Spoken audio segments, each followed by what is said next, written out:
Welcome to the Next Level Human podcast. As a human, you have a job to do. In fact, you have 4 jobs: to earn and manage money, to attain and maintain health and fitness, to build and sustain personal relationships, to find meaning and make a difference. None of these jobs are taught in school, and that is what this podcast is designed to do: to educate us all on living our most fulfilled lives through the mastery of these 4 jobs. I'm your host, Dr. Jade, Teta, and I believe we are here living this life for 3 reasons and 3 reasons only: to learn, to teach, and to love. In this podcast, I will be learning, teaching, and loving right along with you. I'm grateful to have your company.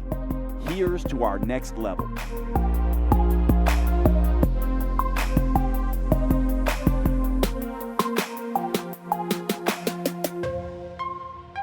Welcome to the show, everybody. Today we are back to talking metabolism, and we're going to talk about a distinction that I think is very important, especially as we understand the different metabolic toggles. Now remember, I've come up with several frameworks that are my own. The metabolic toggles are one of them. We're going to be focusing on that today. So let's do a brief review of the metabolic toggle concept. And we usually talk about these toggles as 4 different toggles or 5 different toggles when you consider maintenance being a toggle. And so I call these toggles because I like to think about toggling between them. 1 minute you're on one, the next minute you switch to the other. You have these different metabolic states that you can access. Now, these terms that we're going to go over, because they might be new for some of you, are semantics in a sense. They're mainly descriptive, although in my book, Next Level Metabolism, and in past podcasts and in my work on social media and blogs and YouTube and all these other places, I go into depth with these. Now, if you're listening to this podcast, you're new to my work and you really want to deep dive into these metabolic toggles, I have past podcasts on them, but I also just released my new book, Next Level Metabolism. It is not a diet book, so please do not get that book if you're one of these people who are expecting meal plans and recipes and food lists and all that kind of stuff. I have told myself a long time ago I will never do that kind of work again. It is not useful from my point of view. It acts more like a crutch for most people, and it's not something I want to do. So I did not want to write another diet book because I don't believe that diet books really work. I really wanted to write a book that teaches you how to do this yourself. And of course, that was infused in all of my work in the past, but the diet book concepts got in the way, which is why I published Next Level Metabolism by myself, away from any publishers. So I had a pure work for all the professionals that I train, and I do offer certifications in this for professionals. So if you're new to me and you are a professional, go to my website, jadeteta.com, check out the advanced metabolic female certification that includes my course on the fundamentals, metabolic foundations, and the advanced female metabolism course. All of this work will be there, but the one-stop shop now is Next Level Metabolism. So definitely get that book if you are a serious health and fitness enthusiast or a professional who really wants to understand these toggles. So let's go through these toggles really quickly. The idea behind them starts with the eat less, exercise more, dieting mentality. Now, this is nothing wrong with this, really. And by the way, there's nothing wrong with any of these toggles. It's just that they have particular uses, and that's why this framework is very valuable for all of us. So eat less, exercise more is a toggle that both pushes down food while upregulating exercise and movement. And we make a distinction when we talk about these toggles between movement and exercise. If you are familiar with metabolism, you know that there are several different parts. One of the parts of the metabolism is the basal metabolic rate, usually used synonymously with resting energy expenditure. This is the amount of energy we burn at rest. This is not really under our conscious control on a day-to-day level, okay? Now, on top of this unconscious metabolic, basal metabolic rate, the amount we burn at rest, we have other aspects of metabolism. One is exercise-associated calorie burn. Scientists call this EAT. for EAT, for exercise associated thermogenesis. It's the amount of calories we burn through exercise. There's also the thermic effect of food, the amount of calories we use when we eat, digest, and absorb the calories that our body uses. They call that TEF, thermic effect of food. And then there's the calories we burn from just activities of daily living, fidgeting, walking from here to there, doing the laundry, doing the dishes, having sex, standing rather than sitting, taking flights of steps, parking further away, just all the movements that we do during the day. This is called non-exercise activity thermogenesis. And it is very different than exercise-associated thermogenesis. In fact, if you look at the contributions to total calorie burn throughout the day, scientists vary on this, but we say that the NEAT component, these activities of daily living, these just accidental ways of moving throughout the day, constitute about 15 to 20% of our total calorie burn, whereas exercise constitutes about 5%. So if we were going to choose, and exercise is showing this more, or evidence is showing this more and more, if we were going to choose to either do activities of daily living, be a mover rather than a sitter, versus an exerciser, it's better to be a mover than an exerciser. In other words, it's probably better for our health and our waistlines to move most of the day and not exercise versus sit most of the day and then go do exercise. Now, of course, we would want a little bit of both. But this makes the distinction that you want to keep in your mind between moving and exercising. So eat less, exercise more is one toggle that pushes calories down through eating less, trying to manage the fuel we take in, taking in less of it, and also moving more and exercising more. Now, there's nothing wrong with this toggle, but we talk about a lot this idea that the calorie gap, the gap between energy intake and output, the wider that gap gets, the more the metabolism registers this as a stress. The metabolism is really best perceived in my mind as a complicated biological thermostat.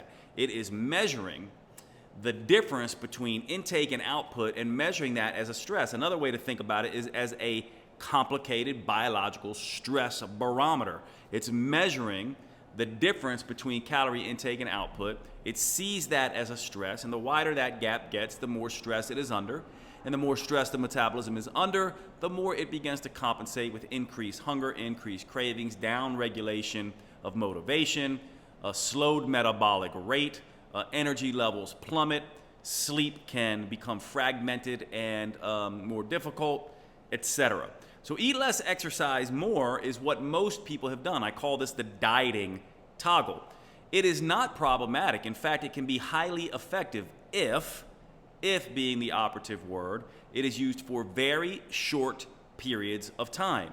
Now, most people don't use it for short periods of time. They try to use it for very long periods of time, and this is where we get in trouble. The metabolism can handle stress no problem when that stress is extreme and short-lived or very long and gentle. So anytime you take something like the eat less, exercise more approach, and you do it for very long periods of time, what you're doing is taking a rather extreme approach and forcing the metabolism to deal with it over a long period of time, and it does not do well with that. And so when it comes to eat less, exercise more, what you want to be thinking about is doing that for short periods of time. So that's one toggle.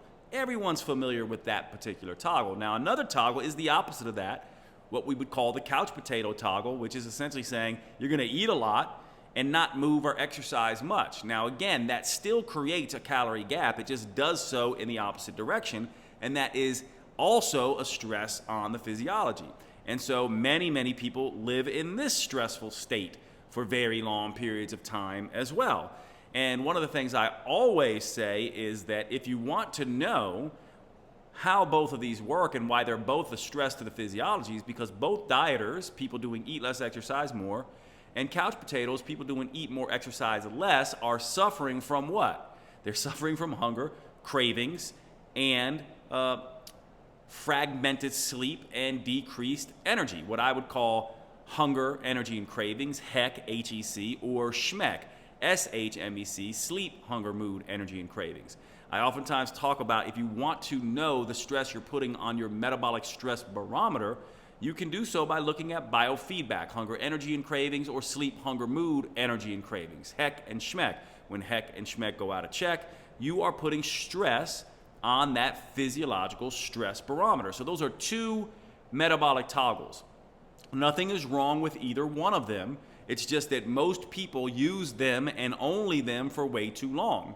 And in fact, bounce back and forth between the two, which is not a very healthy or effective thing to do. These two toggles should be used for short periods of time. Eat less, exercise more, 7 to 14 days, no longer than 4 weeks really. And eat more, exercise less, 4 to 7 days at the longest, in my clinical opinion, and based on doing this with thousands and thousands of clients. Now, the other two toggles that are more useful and less stressful because they shut down that calorie gap are what I would call eat less, exercise less, and eat more, exercise more. Eat less, exercise less is best conceptualized by traditional European lifestyles and hunter-gatherer lifestyles. These people are moving a lot. They're not doing a lot or at all of any structured exercise. They're not out there swinging kettlebells and running marathons and doing all this stuff, but they are moving an awful lot. In the case of hunter-gatherers, hunter-gatherer females are covering about 12,000 steps per day, and men are covering almost 19,000 steps per day at the ones that we look at, Shamani, the Shamani tribes, what are the other ones that Herman Ponzer studies? Anyway, we have Aboriginal tribes, the Hadza tribes. We've looked at these tribes. We know about how much activity they're doing, and it seems to be pretty consistent across these different traditional populations. They're not doing a whole lot of exercise. They do go on hunts on occasion. They do have some bursts of activity, but mostly they're just moving like crazy. And of course, living in natural settings, they're not able to really take in that many calories. So this is the eat less, exercise less model. If it's more to your liking, think about the elderly Parisian male or female who walks up and down their 4 flights to get to their apartment in Paris and goes to the farmer's market and walks around all day and eats relatively sparingly. So eat less, exercise less is a very effective weight loss, fat loss protocol. And because it's very gentle and has that very narrow calorie gap, it is really useful because it can be lived in indefinitely for a lot of people. And it's a toggle that you could always come back to. Now, the eat more, exercise more toggle is best thought of as the athlete toggle. These are the people who are moving a ton, and in order to fuel that exercise, they need to also bump up their calorie intake. This is eat more, exercise more. Again, eat less, exercise less, and eat more, exercise more. Narrow that calorie gap. Now, if you're paying close attention, you'll understand the semantics here.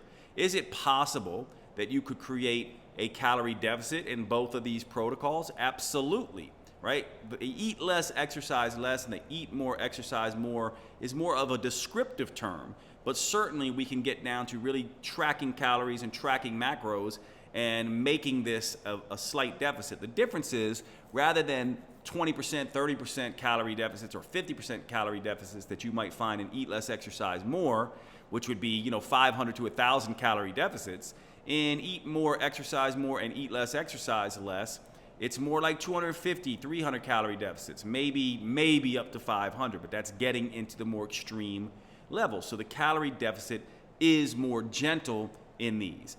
Now, with eat less, exercise less, the calorie deficit is mainly coming from decreased food intake.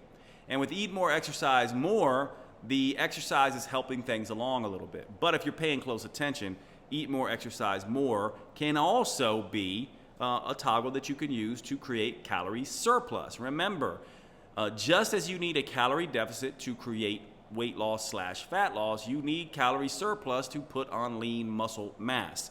And so this is an important consideration. So that covers the 4 toggles. So you might say, well, Jade, you said there's 5. The 5th one is maintenance, an isocaloric level, where there is no calorie gap at all. I would call this ES, or eat some, exercise some.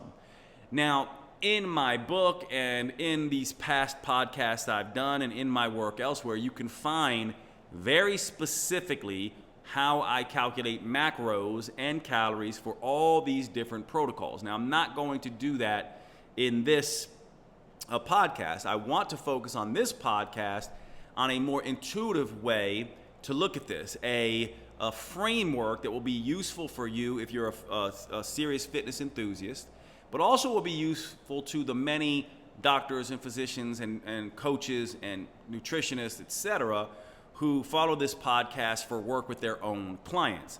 And that is this idea of teaching people to be tasters rather than eaters, and movers rather than exercisers. These distinctions are hugely important when we are conveying complex processes to the average person. Not just that, but it's very useful for us as individuals on our health and fitness journey to get very clear on these distinctions. So, eat less, exercise less is really a tasting and a moving type of protocol, whereas eat more, exercise more would be more of an exercising and an eating protocol. So let's talk about what we mean by this. Now, tasting to me is when you are not eating a full meal. It is a snack, but even less than that, it's more conceptualized in bites. You're tasting the food for satisfaction purposes. You're not eating the food for satiation purposes. And this is how I make that distinction. When you're eating for caloric value, you're eating for nutritional intake, and you're eating for satiation. So eating is about getting the calories and fuel in, getting the nutrients you need, and also satiating you, taking hunger away. Tasting, in my mind, is really about flavors and cravings. It's really about not necessarily eating for fuel or eating for nutrition or eating to satiate. It's eating for satisfaction. It's eating for tasting. It's eating or snacking or tasting for the flavors. And that's why I'm making this distinction. Eating for fuel, for nutrients, for satiation. Tasting for satisfaction, for cravings, for enjoyment. And so what this would look like is if I have a meal, let's say, I can both eat and taste at that meal. Let's say this meal has steak, it has potato, it has wine, it has broccoli, it has salad, it has some cheese, it has some dessert. Now within this, you're going to look at this and say, where are my big nutrient dense, calorie sparse, satiating forms of intake here? Well, obviously the steak is loaded with nutrition. Depending on the type of steak, it's going to be fairly lean.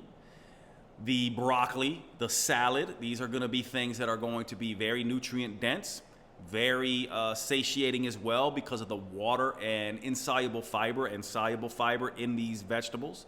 And so you would probably eat the steak and the vegetables. I oftentimes like to say you want to eat the protein and the fiber and the water-rich things, the things that will satiate you and the things that tend to have lots of nutrients in them and tend not to be that calorie dense, and even when they are calorie dense, they tend to fill us up so we don't overeat, and so calories take care of themselves.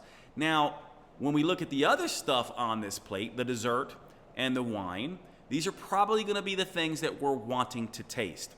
1 glass of wine, 3 to 5 polite bites of dessert.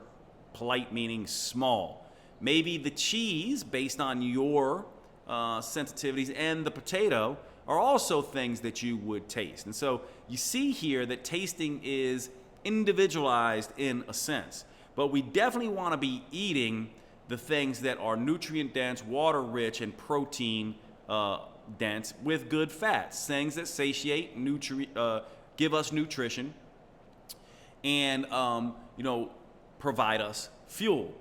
This is what we want to be doing. We also could look at this throughout the day, can't we? We can essentially say, I might eat my breakfast of, scrambled eggs with some egg whites and egg yolks in there, and, a little bit of blueberry, and maybe some Canadian bacon or something like that. Those are things that will be satiating, low in calorie, nutrient dense. But then maybe I want to taste my latte with sugar in it and taste the croissant that's on the side, right? That I wouldn't necessarily eat those. There would be those things being left.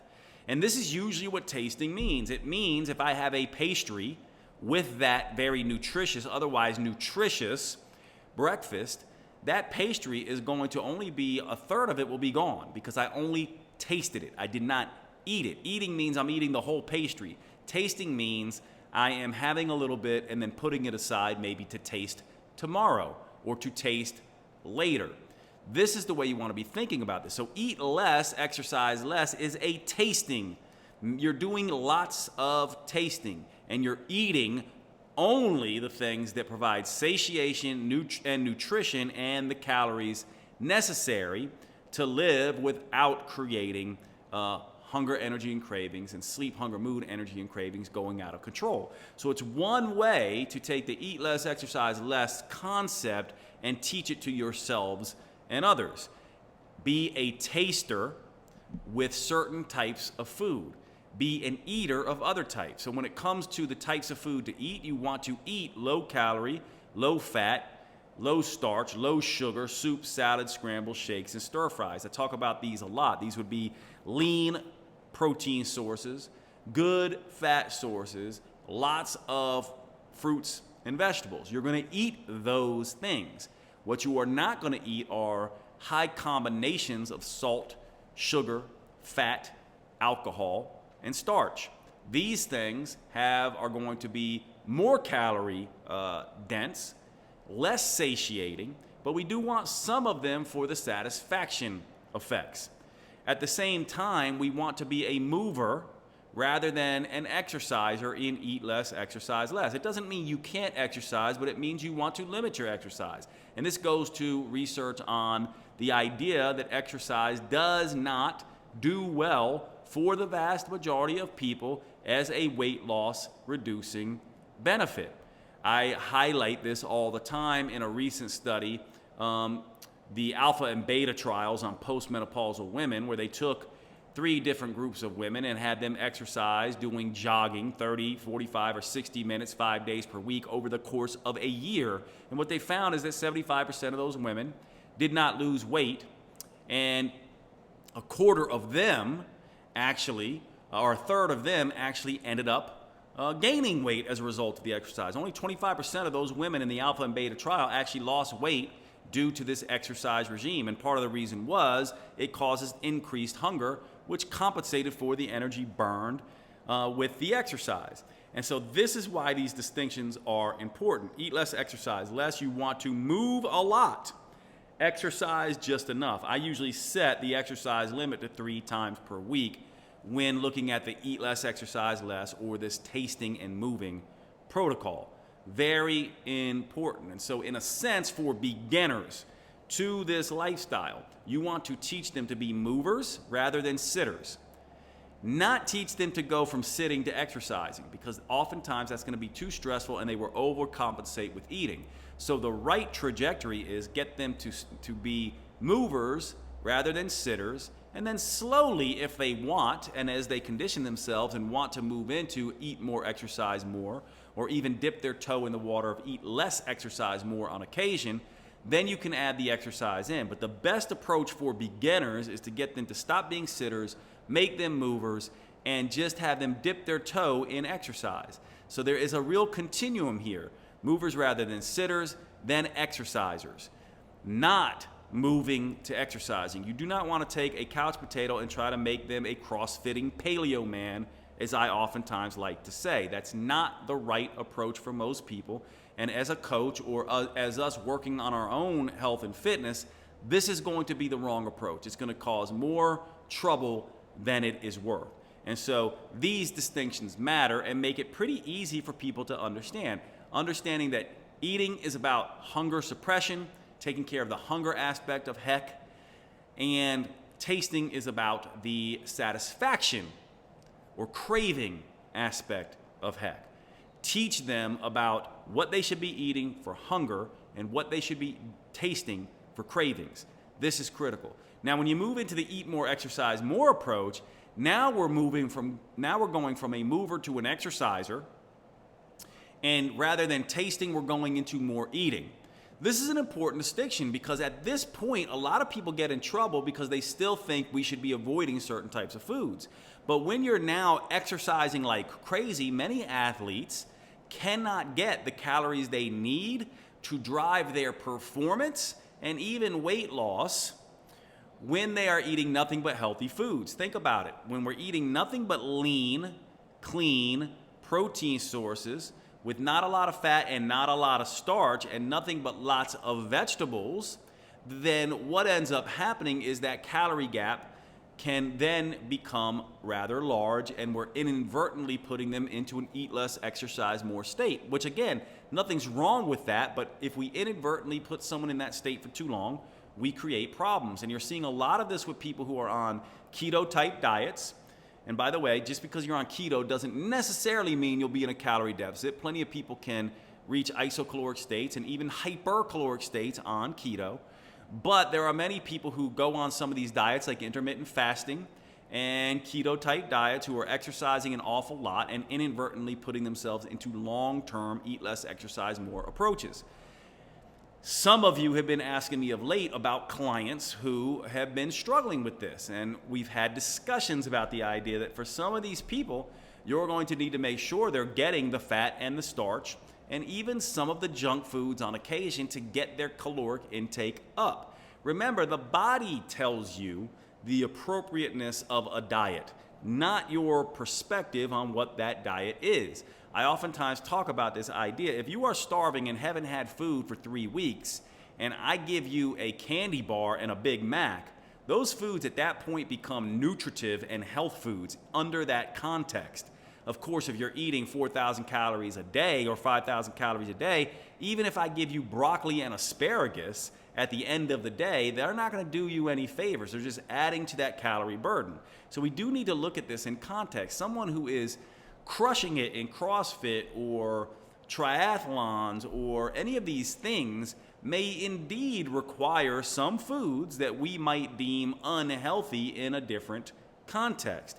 And this is important to understand, and this is why having this new distinction or this way of looking at things of, sitters, movers, exercisers, and then this idea of tasters and eaters is very helpful in helping people make these mindset shifts and make these things more of a lifestyle for themselves as they move forward for these for their health and fitness goals. And so I'm going to end right there. I wanted to just express this idea because it's been coming up a lot. We also haven't talked about metabolism for a bit on this podcast, but I wanted to do a brief review of the metabolic toggles for those of you who have not heard it.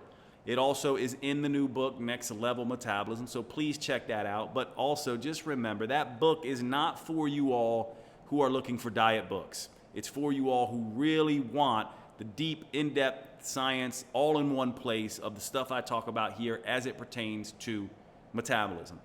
These metabolic toggles, I think, are incredibly important to understand and know how to work with yourself if you're an individual fitness enthusiast and with your clients.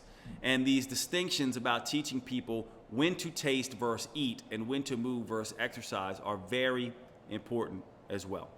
All right, everybody, I will see you at the next podcast. Thanks for hanging out, and until next time.